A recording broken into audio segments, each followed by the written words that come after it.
Dakwah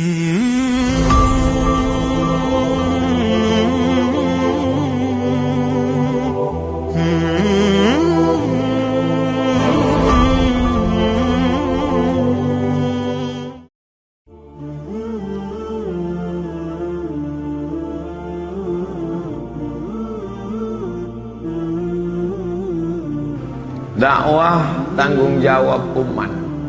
Kenapa begitu judulnya? Karena hari ini kalau sudah cerita dakwah, orang menyerahkan tanggung jawab ini ke ustaz. Ini yang jadi masalah. Assalamualaikum, waalaikumsalam. Ayo sholat ke masjid yuk. Jangan ajak-ajak saya. Kamu kan MSI.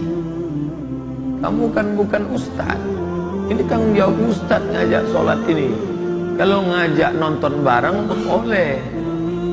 Nah ini sudah diserahkan tanggung jawab agama kepada ustaz. Di sini letak masalahnya. Padahal kembali kepada ajaran Islam. Kenapa Islam ini besar? Karena dakwah dulu dipegang oleh puncak kekuasaan. Siapa dia? Di atas raja-raja. Dia tidak lain tidak bukan adalah Sayyidina wa Maulana Muhammad sallallahu alaihi wasallam. 13 tahun di kota Makkah Al-Mukarramah tidak ada kekuasaan politik sama sekali. Apa yang terjadi? Islam lemah. Tidak ada solat berjamaah selama di kota Makkah karena kekuasaan tidak ada. Nabi solat di samping Ka'bah, kepalanya disungkup pakai kain, disiram pakai kotoran onta, dicekik oleh kafir Quraisy. Sampai datang Sayyidatuna Fatimah radhiyallahu anha. Lalu orang-orang kafir Quraisy merasa sungkan melawan perempuan. Tapi begitu Nabi SAW punya kekuasaan di kota Al-Madinah Al-Munawwarah, maka bangkitlah Islam. Oleh sebab itu, ketika dakwah ini dipegang, ditopang dengan kekuasaan, maka luar biasa. Dan Sulawesi pada umumnya, Sulawesi Selatan bil khusus, dari sejak zaman Syekh Yusuf Al-Makassari sampai Jenderal Muhammad Yusuf, itu kekuasaan menjadi pilar utama.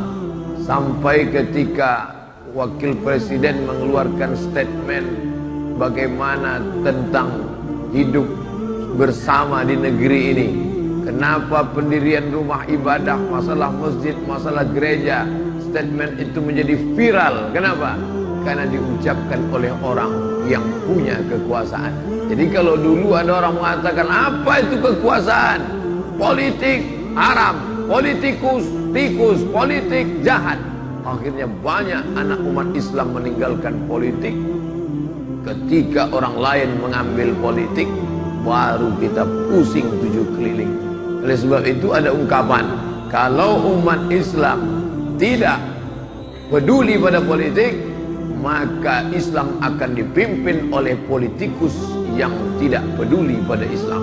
Itu ucapan Najmuddin Erbakan dari Turki.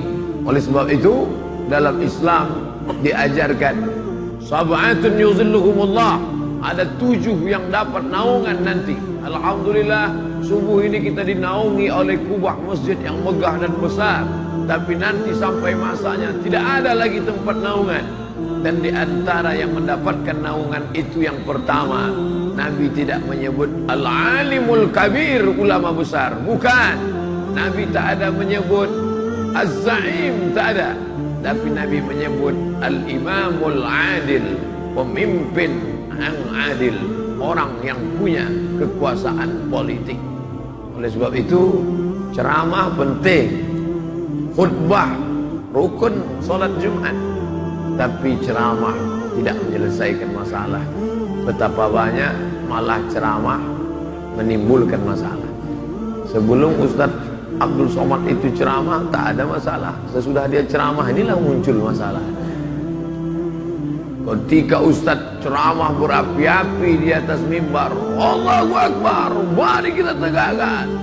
Belum keluar pintu masjid sudah hilang. Tapi begitu ada kekuasaan dipakai, mungkin dia tidak pandai ceramah, mungkin dia tidak bisa khutbah, tapi dengan satu tanda tangannya sudah keluar perda syariat.